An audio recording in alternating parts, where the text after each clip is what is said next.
wala haula wala quwwata illa billahil aliyil azim. Alhamdulillah, kita bersyukur kepada Allah Subhanahu wa taala kerana dengan izin dan pilihannya, maka pada malam ini kita dapat sekali lagi bersama-sama berada di dalam salah satu daripada taman-taman syurga di muka bumi Allah ini.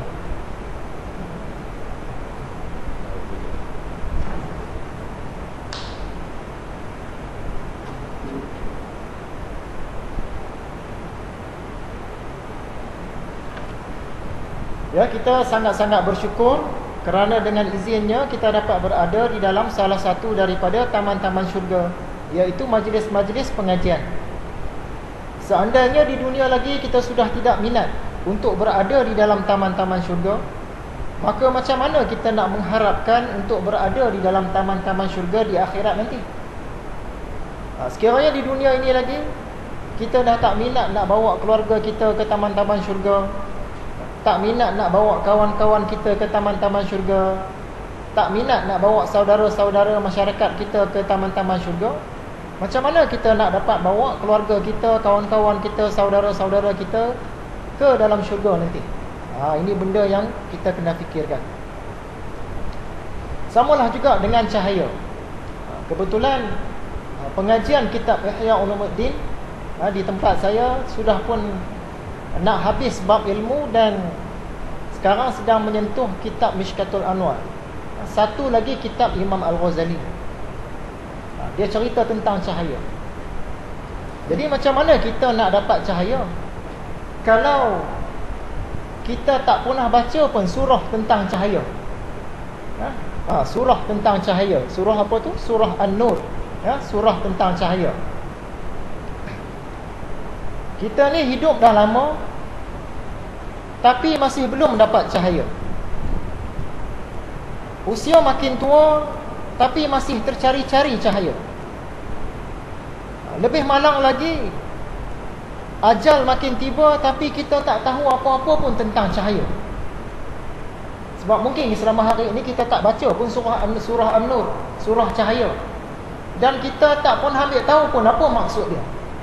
Apatah lagi untuk kita mengetahui tafsir-tafsirnya dan untuk mengamalkan apa tuntutan-tuntutan yang ada di dalam dia. Imam Al-Ghazali dia mentafsirkan sikit saja, 2-3 ayat sahaja daripada surah An-Nur itu sampai jadi sebuah kitab, iaitu kitab Mishkatul Anwar. Di dalam tu dia cerita tentang cahaya. Yang kita selama hari ini tak dapat cahaya. Sebab mungkin kita tak baca pun surah tu dan tak ambil tahu apa cerita di dalam tu. Macam mana nak mudah dapat cahaya jika kita tidak pernah membaca surah cahaya, tidak diketahui maksudnya, tidak diusaha cari rahsianya, dan tidak pula diamalkan? Patutlah sampai ke hari ini kita masih kelam. Patutlah sampai ke hari ini kita masih dalam gelita. Jangan tunggu lama-lama, nanti nyawa diambil oleh pencabut nyawa. Ketika itu menyesal pun tiada lagi guna. Tak dapat cahaya sebab kita mengabaikan surah cahaya. InsyaAllah suatu hari nanti pengajian kita di sini pun akan menyentuh juga kitab Mishkatul Anwar sebab ada kaitannya. Jadi hadirin yang dirahmati Allah sekalian, sebelum kita masuk pada pelajaran baru malam ini, kita nak mengimbas kembali kuliah sebelum ini, iaitu kuliah kali yang ke-14. Antara perkara yang kita sentuh ialah kata-kata Imam Ahmad bin Hanbal, pengasas kepada mazhab Hanbali. Kata Imam Ahmad, tak pernah aku melakukan solat selama 40 tahun yang aku tidak berdoa kepada Imam Asy-Syafi'i. Imam Syafi'i itu guru dia, walaupun mereka berbeza aliran. Tapi kata Imam Ahmad, 40 tahun tu bila dia lepas sembahyang tu dia doa kepada Imam Syafi'i. Alangkah untungnya Imam Syafi'i, dia adalah ulama besar. Ulama besar yang lain pula doakan dia puluh-puluh tahun. Kalau kita lah agak-agaknya, siapa yang nak doakan kita? Katakanlah kita mati, mati-mati, rasa-rasa siapa yang nak doakan kita sepanjang 40 tahun tu? 2-3 hari mungkinlah anak-anak isteri kita doa, lepas tu dia lupa dah. Untung Imam Syafi'i ni, bukan orang bawahan saja doakan dia, bahkan ulama besar pun doakan dia juga puluh-puluh tahun. Kerana banyaknya doa Imam Ahmad kepada Imam Syafi'i ni, sampaikan anak Imam Ahmad pun tanya, ni Asy-Syafi'i ni siapa dia ni, sampai bapak teruk-teruk sangat doakan dia ni. Kata Imam Ahmad, wahai anakku, Imam Syafi'i itu seumpama matahari bagi dunia dan kesihatan bagi manusia. Imam Ahmad menggambarkan seolah-olah Imam Syafi'i ini matahari bagi dunia kita ni.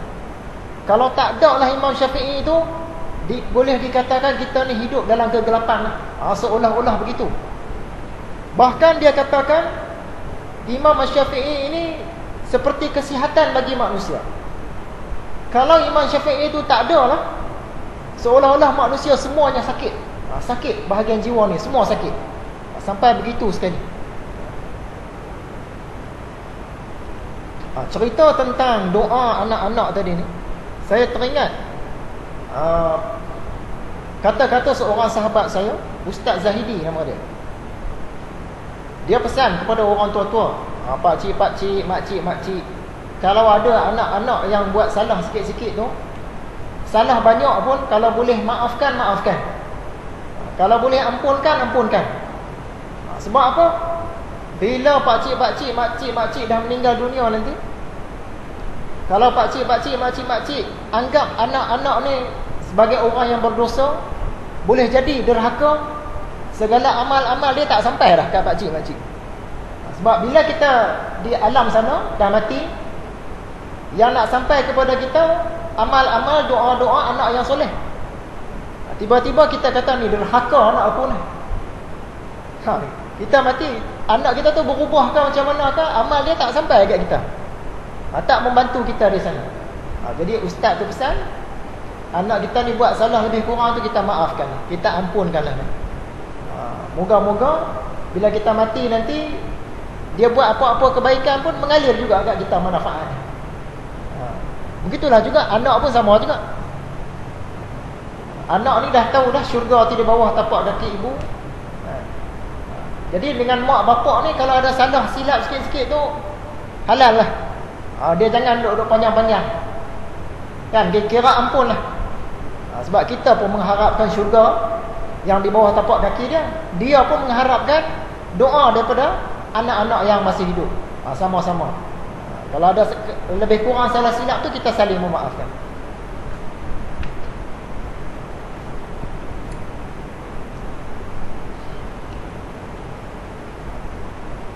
Dalam kitab Mishkatul Anwar, Imam Ghazali kata matahari bagi tubuh badan kita ni ialah matahari yang di langit. Tapi matahari bagi jiwa kita, bagi roh kita, bagi hati kita ialah Al-Quran. Itu dua jenis matahari. Nanti kita masuk kitab tu lah lambat lagi. Matahari tu ada dua. Matahari yang pertama iaitu yang di langit, yang berupa macam planet tu. Dia tu menyinari dunia kita, menyinari tubuh badan kita. Tapi ada satu lagi matahari yang jauh lebih penting, iaitu Al-Quran. Kalau tak ada Al-Quran ni, alamatnya gelaplah hati manusia. Kalau matahari yang di langit itu tak ada, manusia tak hidup lah. Mana ada tumbuh-tumbuhan, semua tak boleh hidup. Tak ada makanan, tak boleh tanam. Kita tanam tak boleh hidup. Semua jadi sejuk, beku, semua ais.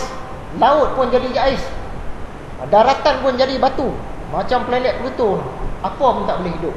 Itu kalau kita hilang matahari yang di langit. Ada satu lagi matahari yang jauh lebih penting, iaitu Al-Quran. Sebab Al-Quran ni dia matahari bagi hati.